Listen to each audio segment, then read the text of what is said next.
जी बोलिए। प्रणाम मगन बंटी जी। फकीर। जी। मेरा प्रश्न आपसे था कि मुझे कुछ समाधि अंग की भावना के बारे में विस्तृत रूप से कुछ विश्लेषण करें। ध्यान में समाधि अंग की भावना कैसे करें और कैसे बिना वीर लगाए, बहुत वीर या एफर्ट, बहुत ज्यादा बिना एफर्ट लगाए कैसे ध्यान में लंबे समय तक रह सकते हैं, उसकी देशना करें।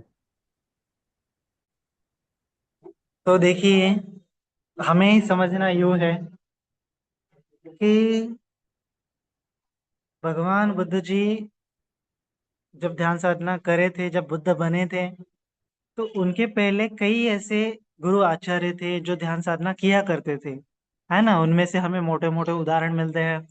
उद्धग रामपुत्र जी है, अलार कलाम जी है। तो ये बड़े बड़े ध्यानी लोग थे, दिग्गज लोग थे उन जमाने के, है ना। तो भगवान बुद्ध जी के पहले भी बहुत सारे ऋषि मुनि थे, बहुत सारी ध्यान साधनाएं पद्धति थी। और भगवान बुद्ध जी के बाद भी बहुत सारी ध्यान साधनाएं पद्धति है आज भी। लेकिन भगवान बुद्ध जी ने वो ध्यान साधना की, ऐसा नहीं कि नहीं की। अलार कलाम जी के पास गए, उद्धव राम बुद्ध जी के पास गए, और उनसे उन्होंने वो ध्यान सीखा, है ना।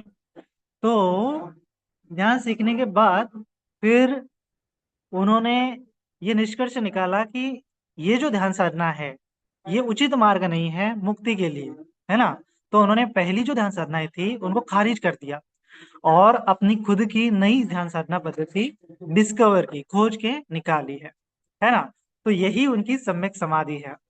तो सम्यक समाधि को समझने के लिए आपको भगवान बुद्ध जी का पूरा जो टीचिंग है ना, वो समझना बहुत अनिवार्य हो जाता है ना। सम्यक समाधि का अर्थ ही क्या होता है कि वो मध्यम मार्ग है।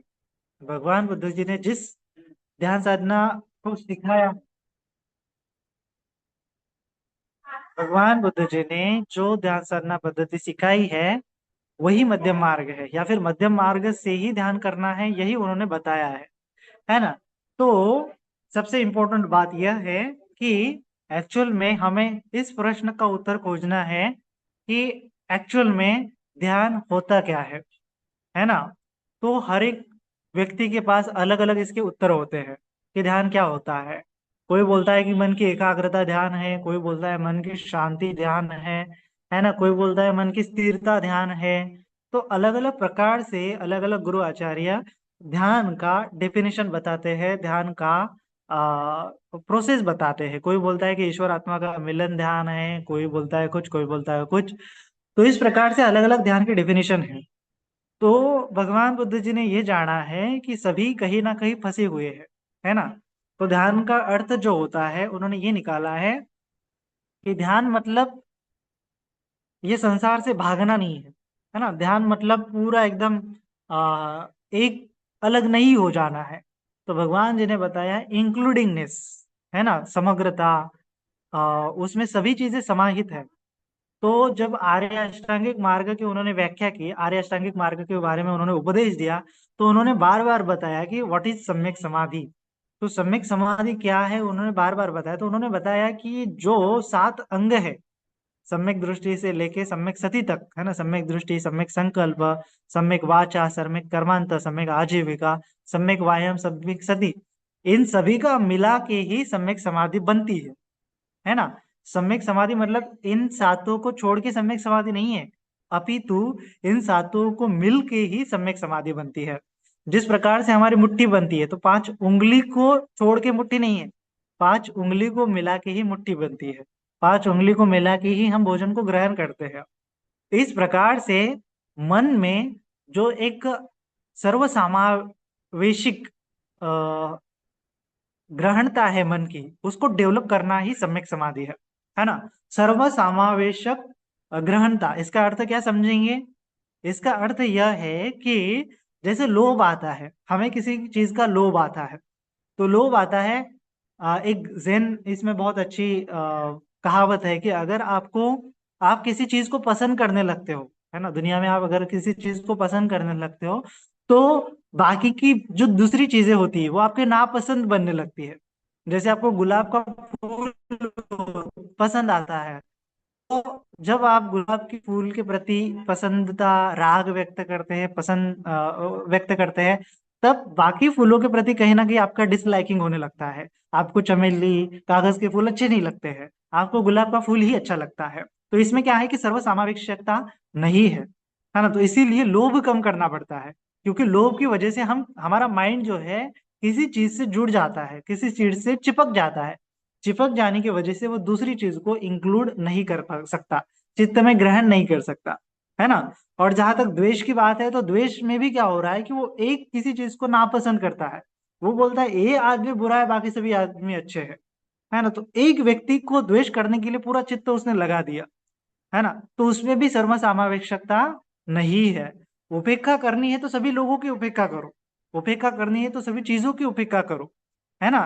लोभ करना है तो सभी चीजों का लोभ करो, द्वेष करना है तो सभी चीजों का द्वेष करो, एक भी चीज छूटनी नहीं चाहिए। तब जाके वो इंक्लूडिंगनेस आ जाता है। तो भगवान जी ने बताया, ना तो हमें लोभ करना है, ना तो द्वेष करना है, मन को एकदम मिडल में रखना है। लोभ में भी घुसने नहीं देना है, और द्वेष में भी घुसने नहीं देना है। तब जाके चित्त में वो समता भाव दृढ़ होने लगता है ना। और चित्त फिर तब आलम्बनों में भेदभाव नहीं करता, अरे ये अच्छा आलम्बन है, ये बुरा आलम्बन है, अरे ये अच्छी संवेदना है, ये बुरी संवेदना है। ऐसा भेदभाव वो बिल्कुल भी नहीं करता। ये सुखद संवेदना है, ये दुखद संवेदना है।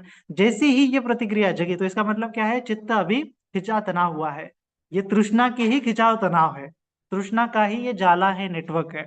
और ये पूरी तरह से जब आप, या तो पूरा पूरा एक्सेप्ट करना है, या तो पूरा का पूरा रिजेक्ट करना है। कुछ भी करो, दोनों अंग से, अज्जत व बहिर्दावा, दोनों अंगों से आपको क्या करना है, मन को मध्यम मार्ग पे रखना है। मध्यम मार्ग मतलब ना तो खिंचाव होना चाहिए, ना तो लोभ में ज्यादा, किसी भी आलम्बन के प्रति लोभ नहीं रहना चाहिए, है ना। इस आलम्बन के प्रति लोभ कर दो, उस आलम्बन के प्रति लोभ कर दो, इससे अच्छा है कि लोभ को छोड़ दो, इजिएस्ट वे है। द्वेष को छोड़ दो, है ना, इजिएस्ट वे है।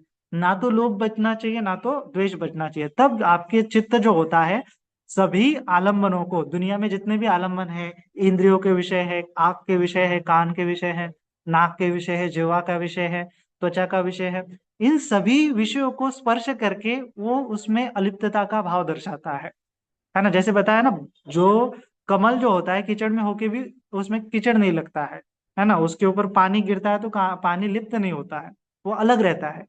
ये होती है डिटैचमेंट अवस्था, ये होती है विराग की अवस्था, है ना। तो इसीलिए दुख निरोध आर्य सत्य में भगवान जी ने बताया, कथमंच भिक्खवे दुख निरोधं आर्य सत्यम, है ना। तो वहां पे बोला है, अशेष विराग निरोधो, है ना, अशेष विराग निरोधो चागो पटी निसग्गो मुक्ति अनालयो।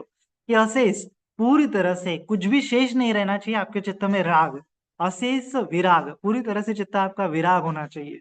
सब जगहों पे, सब इंद्रियों के विषयों के प्रति, सब सब्जेक्ट्स के विषय, जितने भी विषय है, जितने भी कल्पना है, जितने भी धर्म है इस जगत में, जितने भी संसार में चीजें हैं, है ना, उन सभी में चित्त विरक्त रहना चाहिए, है ना। अशेष विराग निरोध हो, सभी चीजों का निरोध करना चाहिए।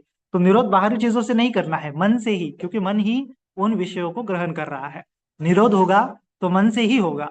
तो मन से अशेष विराग निरोध हो, त्याग हो, उसको मन से ग्रहण ही नहीं करना है, त्याग करते जाना है।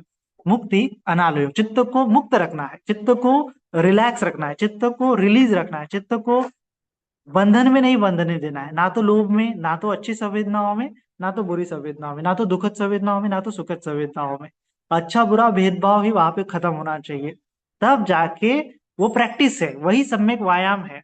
सम्यक व्यायाम मतलब एक दिन की बात नहीं है। आपको वही प्रैक्टिस करनी है कि मेरे मन में जब मैं साधना करता हूँ, आंखें बंद करता हूँ, विपस्सना करता हूँ, तो उस समय में मेरा सम्यक व्यायाम हो रहा है कि नहीं, है ना। सुखद संवेदना आ रही है तो उसमें मेरा चित्त खींचा चला जा रहा है, तो मुझे उसको खींचना है, संवर करना है चित्त का। दुखद संवेदना आ रही है, उसमें द्वेष जगा रहा है, तो मुझको उसको रिलीज करना है, रिलैक्स करना है, चित्त को रिलैक्स रखते जाना है ना। तो ये सम्यक व्यायाम नहीं होता है अगर आपके चित्त में, तो क्या होगा, मिथ्या व्यायाम होगा, है ना। क्योंकि भगवान जी ने हर एक चीज का अपोजिट अंग भी बताया है। सम्यक दृष्टि का अपोजिट अंग मिथ्या दृष्टि बताया है, सम्यक संकल्प का अपोजिट अंग मिथ्या संकल्प बताया है। उसी प्रकार से सम्यक व्यायाम का अपोजिट क्या है, मिथ्या व्यायाम। और यहाँ पे मिथ्या व्यायाम होने की वजह से फिर क्या होता है, मिथ्या व्यायाम मतलब मिथ्या एफर्ट्स। कितने भी एफर्ट्स करोगे उसका फल नहीं आएगा, कितने भी एफर्ट्स करोगे फल नहीं आएगा, कितना भी जोर जबरदस्ती ध्यान करोगे फल नहीं आएगा। चित्त समाहित होगा ही नहीं, है ना। तो इसीलिए सम्यक व्यायाम बहुत जरूरी है। तो भगवान जी ने हमेशा सम्यक व्यायाम के बारे में बताया और मिथ्या व्यायाम के बारे में बताया कि मिथ्या व्यायाम नहीं करना है, क्योंकि उसमें हम एफर्ट्स करते जाएंगे, चित्त थकता है, बहुत थकता है। तो थकने के बाद फिर जैसे आप कहा वो प्रश्न है कि ध्यान करते हैं, ध्यान में ज्यादातर लोग वीर्य लगाते हैं।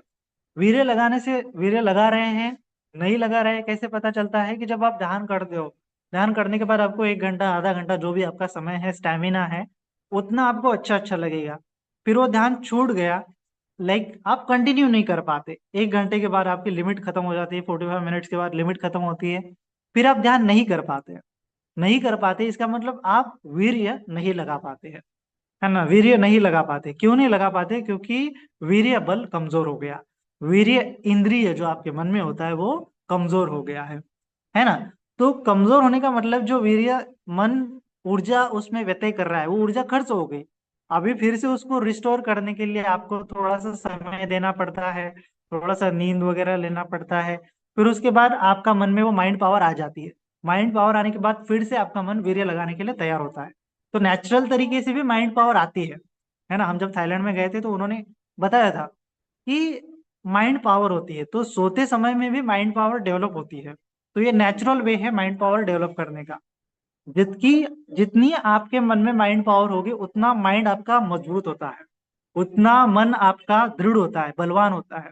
और जितना कम आपकी माइंड पावर होगी उतना माइंड आपका चिड़चिड़ करेगा, जल्दी फ्रस्ट्रेट होगा, जल्दी गुस्सा करेगा, चीजों को कंट्रोल नहीं कर पाएगा, जल्दी थक जाएगा।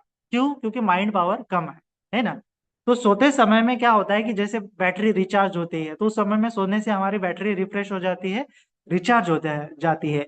लेकिन वो पर्याप्त नहीं है। क्यों पर्याप्त नहीं है? क्योंकि आपका मन जो होता है अभी भी लोभा द्वेषा मोह में फंसा हुआ है। उससे निकलने के लिए आपको मन में जो माइंड पावर है वो डेवलप करना बहुत जरूरी है।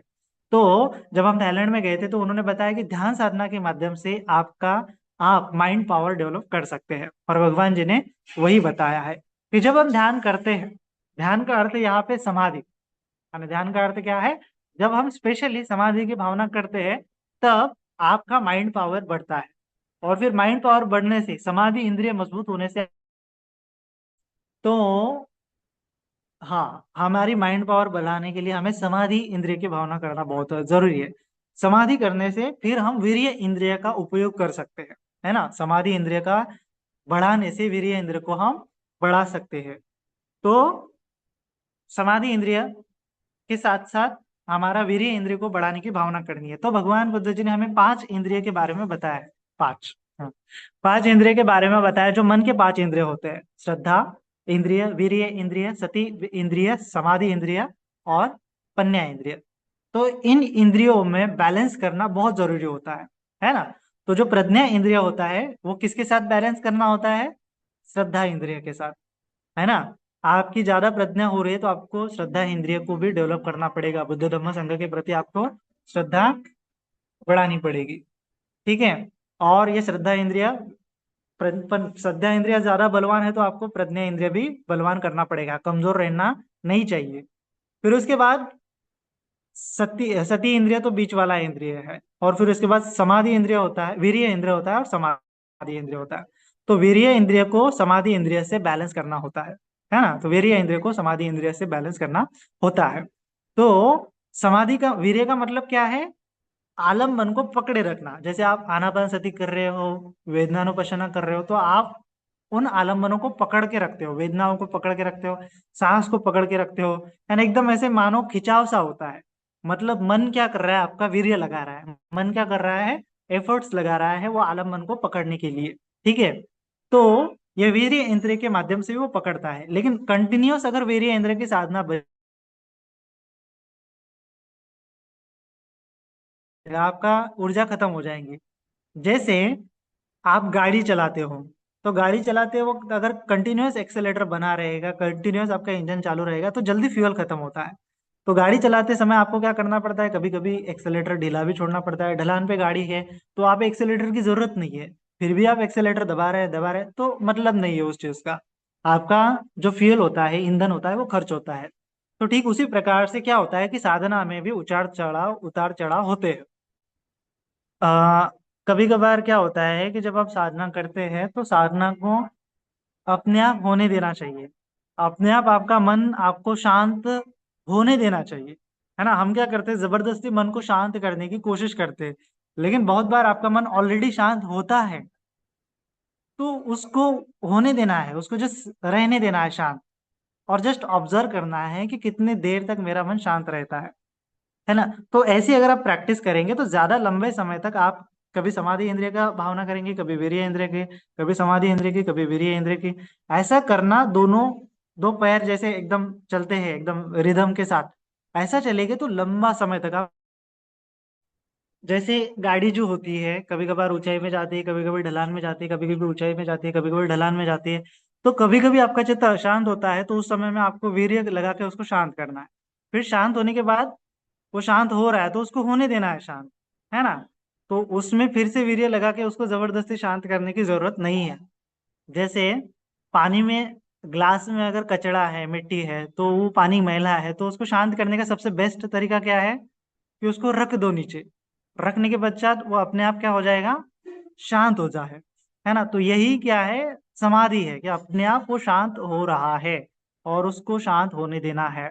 ज्यादातर बार आप जस्ट बैठ जाओ रिलैक्स और आपका चित्त शांत है, उसी शांति में रहो। है ना, तो आपका समाधि इंद्रिय की भावना होने लगती है ना। आपको इंद्रिय मजबूत करने हैं, आपको आलम्बन पे फोकस नहीं करना है। भगवान बुद्ध जी ने क्या बताया, इंद्रिय पे फोकस करना है। श्रद्धा, वीर्य, सती, समाधि, प्रज्ञा। है ना, 37 बोधि वाक्य में 37 बोधि वाक्य धम्म में क्या बताया, इंद्रिय है, ये सभी इंद्रिय है। इन इंद्रियों को आपको बैलेंस करना है और इन्हीं इंद्रियों की भावना करनी है ना। तो इस प्रकार से आपको समाधि इंद्रिय की भावना करनी है कि जब चित्त जब शांत हो रहा है तो उसको शांत होने देना है, शांति में थोड़ा रिलैक्स रहना है। कुछ करने की जरूरत नहीं है, आपको जस्ट ऑब्जर्व करने की जरूरत है ना। और जब चित्त उड़ने लगेगा, चित्त भटकने लगेगा, तो उस समय में उसको खींच के लाने के लिए थोड़ा सा वीर्य लगाने की जरूरत है। अभी मेरा चित्त भटक रहा है, बॉडी के बाहर चला गया, तो फिर से उसको वीर्य लगा के बॉडी में लाना है, या फिर आनापान पे लाना है ना। तो वीर्य के माध्यम से हमने चित्त को आनापान पे ला दिया या फिर बॉडी के अंदर ला दिया, फिर वो रहता है अपने आप, तो उसको रहने देना है ना। चित्त में खिंचाव तनाव नहीं होना चाहिए। चित्त में खिंचाव तनाव मतलब वीर्य लग रहा है। चित्त जब ऑब्जर्व कर रहा है, इसका मतलब क्या है कि वो समाधि की स्टेट में है ना। और प्रीति सुख है, चित्त ऑब्जर्व कर रहा है, प्रीति है। तो भगवान जी ने हमें तीन आ, भावनाओं को, तीन निमित्त को बार बार करने के लिए बोला है ना। एक तो वीर्य निमित्त को, थोड़ा सा जब चित्त को शांत नहीं, अशांत है तो थोड़ा सा शांत करने के लिए वीर्य लगाना है। फिर कभी कभार समाधि की भावना करनी है, जब चित्त फ्लो में चल रहा है, फ्लो में चलने देना है। शांत है तो शांत को जस्ट ऑब्जर्व करना है, प्रीति चल रही है तो प्रीति को जस्ट ऑब्जर्व करना है, समाधि इंद्रिय। और फिर कभी कभार उपेक्षा इंद्रिय, कि जब चित्त ना तो समाहित होता है, ना तो भटकता रहता है ज्यादा, तो उस समय में उपेक्षा रखते हुए आपको प्रैक्टिस करनी है। उपेक्षा का मतलब क्या है कि समाधि से भी परे की अवस्था है। समाधि में प्रीति सुख होता है, लेकिन उपेक्षा में प्रीति सुख भी नहीं होता है। कंप्लीट प्योर ऑब्जर्वेशन, है ना, कंप्लीट प्योर ऑब्जर्वेशन, है ना। तो दो प्रकार के ऑब्जर्वेशन होते हैं, एक फ्लो के साथ ऑब्जर्वेशन होता है, जैसे आपके शरीर में रैप्चर चल रहा है, तो एक फ्लो चल रहा है और उस फ्लो को आप ऑब्जर्व कर रहे हैं, फ्लो भी चल रहा है, ऑब्जर्व भी कर रहे हैं, तो ये समाधि है। और कभी फ्लो नहीं है, आप जस्ट ऑब्जर्व कर रहे हो, तो ये उपेक्षा है ना। फ्लो नहीं है और आप ऑब्जर्व कर रहे हैं, प्रीति सुख नहीं है, आप जस्ट ऑब्जर्व कर रहे हैं, तो ये उपेक्षा है ना। उपेक्षा के लिए आपके मन में बेस बनना बहुत जरूरी है। आपको थोड़ा सा भी अगर ध्यान नहीं लगता है तो उपेक्षा आपकी नहीं बनती है ना। उपेक्षा मतलब कील के समान होती है, कील। जैसे हम वो कील गाड़ देते हैं ना जमीन में, और उसको गाय भैंस को रस्सी से बांधते हैं, तो कील अगर कमजोर है तो रस्सी बंधी गई नहीं, है ना। तो समाधि अगर आपकी स्ट्रांग नहीं है तो उपेक्षा भी आपकी स्ट्रांग बनेगी नहीं, है ना। और वीर्य और समाधि का उपयोग करते हुए आपको वो कील, मन में चित्त एक जगह पे या फिर एक जैसा लंबे समय तक बिठाना आना चाहिए, तो उसको बोलते हैं उपेक्षा, है ना। तो उसको ही सती पठान बोलते हैं। सती पठान का अर्थ क्या है कि सती प्रतिष्ठित होना, कहाँ पे, या तो काया में, या तो वेदना में, या तो चित्त में, या तो धम्म में। इन चारों में से कहीं पे भी आपका एक जगह पे सती प्रतिष्ठित होती है, मतलब कि वहां पे चित्त जाके बैठ जाता है, वहां पे चित्त जाके घर बना लेता है मानो, वहां पे चित्त जाके उपेक्षा में रहता है मानो। उस जगह पे, उस अवस्था में बोल सकते हैं, उस अवस्था में आप लंबे समय तक रह सकते हैं। और फिर उस अवस्था को, उस एरिया को आपको बढ़ाना है। बढ़ाने का मतलब वो पूरे बॉडी में होना चाहिए। वेदना का बोलेंगे तो पूरे वेदनाओं में होना चाहिए। चित्त का बोलेंगे तो पूरे चित्त में होना चाहिए। धम्म का बोलेंगे तो पूरे धम्म में होना चाहिए। ऐसी आपको भावना करनी है। भावना का मतलब ही है वो बढ़ाना होता है ना, आपके कमरस्थान को बढ़ाना होता है। तो इस प्रकार से कभी कभार आपको उपेक्षा की भावना करनी है, कभी कभार आपको वीर्य की भावना करनी है, और कभी कभार आपको समाधि की भावना करनी है। तब जाके ये पांच इंद्रिय आपके बैलेंस होने लगते हैं। और जब बैलेंस बनना लगता है तब जाके सही मायने में आप मध्यम मार्ग की तरफ आते हो, है ना। क्योंकि मध्यम मार्ग का मतलब ज्यादा खिंचाव तनाव नहीं है। जैसे आप बोट चला रहे हो, चप्पू चला ही रहे हो, चला ही रहे हो, चला ही रहे हो, थक जाओगे। आपको कभी कभार हवा का भी उपयोग करना है। हवा का मतलब आप बोल सकते हैं कि समाधि है। समाधि से वो एकदम आगे आगे बढ़ता है, अपने आप बढ़ता है। वो चप्पू चलाने की जरूरत नहीं है। और उपेक्षा का मतलब क्या है? स्थिरता है। हवा नहीं है फिर भी बोट धीरे धीरे धीरे धीरे चल रही है। तो इस प्रकार से समाधि, उपेक्षा और ये वीर्य, इन चीजों की मैं भावना कर पा रहा हूँ कि नहीं, इन इंद्रियों को मैं समझ पा रहा हूँ कि नहीं, ये आपको ऑब्जर्व करना है। खुद के माइंड को ऑब्जर्व करना है, ठीक है। केवल ध्यान करने के लिए नहीं करना है आपको। स्पेशली ये पांच इंद्रियों की तो भावना है, लेकिन भगवान जी ने ये बताया ना, सप्त भुजंग की भावना आपको स्पेशली करनी है कि मेरी सप्त भुजंग की भावना हो रही है कि नहीं हो रही है। सप्तांग भुजंग में से अभी मेरा कौन सा भुजंग की भावना हो रही है ना। जैसे धम्मानुपश्यना में बताया ना कि कौन सा उत्पन्न हो रहा है, पीति उत्पन्न हो रही है क्या, धम्म विषय भुजंग उत्पन्न हो रहा है क्या, उसको नोटिस करना है। तो ये आपकी धम्मानुपश्यना बन जाती है।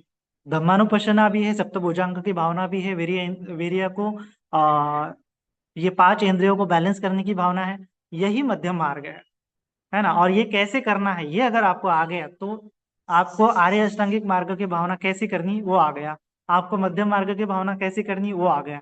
जब तक ये नहीं आता है तब तक आपको खोजना पड़ता है, तब तक आपको बुद्धि चलानी पड़ती है, तब तक आपको एफर्ट्स करने पड़ते हैं। एक बार ये मध्यम मार्ग का आपको आ गया, तब उसी क्षण में आपको चार आर्य सत्य का भी बोध होने लगता है ना। चार आर्य सत्य का भी बोध होने लगता है। अगर आपकी प्रज्ञा है तो आपको चार आर्य सत्य का बोध होने लगता है। फिर एक बार चार आर्य सत्य का बोध आपको हो गया तो आपको मध्यम मार्ग में मिल गया, चार आर्य सत्य का बोध भी मिल गया। आप कभी भी ये भावना कर सकते हैं। इस प्रकार से होता है, क्योंकि मार्ग मिल गया। श्रोतापन्न होने का मतलब, श्रोतापन्न मार्गगामी का मतलब मार्ग मिल गया। अभी वो पक्का हो ही जाएगा, फल उसको मिल ही जाएगा, है ना। इस प्रकार से होता है। लेकिन मार्ग मिलना बहुत जरूरी है। मार्ग मिलने का मतलब है कि मार्ग आपको खोजना पड़ेगा। चमत्कार होगा, मार्ग मिल जाएगा, हाँ होता है, पारमिता है तो। लेकिन आप अगर कोशिश करेंगे तो मिल जाएगा। आप अगर प्रज्ञावान है तो बहुत जल्दी मिल जाता है ना। तो इस प्रकार से आपको ये मध्यम मार्ग के साथ प्रैक्टिस करनी है, ना तो ज्यादा खिंचाव, ना तो ज्यादा ढीला छोड़ना है। मध्यम मार्ग के साथ आपकी गाड़ी आगे आगे आगे आगे बढ़ती जानी चाहिए। ठीक है, तो इस मध्यम मार्गों को पाने के लिए आपको कभी कभार वीर्य की भावना करनी है, कभी कभार समाधि की भावना करनी है, और कभी कभार उपेक्षा की भावना करनी है। तीनों का बैलेंस बनाना आ गया आपको, आ गया। ठीक है, तो इस प्रकार से ये आप बैलेंस बनाना आपका इंद्रियों का बहुत जरूरी है, अनिवार्य है। और ये बैलेंस नहीं बनाएंगे तो साधना में बढ़ोतरी नहीं होगी, वो आपके सम्यक व्यायाम होने की जगह मिथ्या व्यायाम होगा, और एफर्ट्स का कुछ उपयोग नहीं होगा। एफर्ट्स का उपयोग पाना है तो आपको सम्यक व्यायाम करना बहुत जरूरी होता है। ठीक है, तो आपके चित्त के ऊपर आपका बहुत हमेशा ऑब्जर्वेशन होना चाहिए कि मेरा चित्त प्रतिक्रिया दे रहा है कि नहीं दे रहा है। सजगता बहुत जरूरी है ना। चित्तानुपश्यना भी बहुत जरूरी है। तो इस प्रकार से है। तो आशा करता हूँ कि थोड़ा बहुत आपको समझ में आया होगा, है ना। तो आज के लिए इतना ही बोलते हुए मैं संपन्न करता हूँ, क्योंकि नेटवर्क इशू भी है। सभी के प्रति मंगल में भी मंगल कामना करता हूँ। सभी का मंगल हो, सभी का कल्याण हो, सभी जन सुखी हो, सुखी हो, सुखी हो। साधु, साधु, साधु।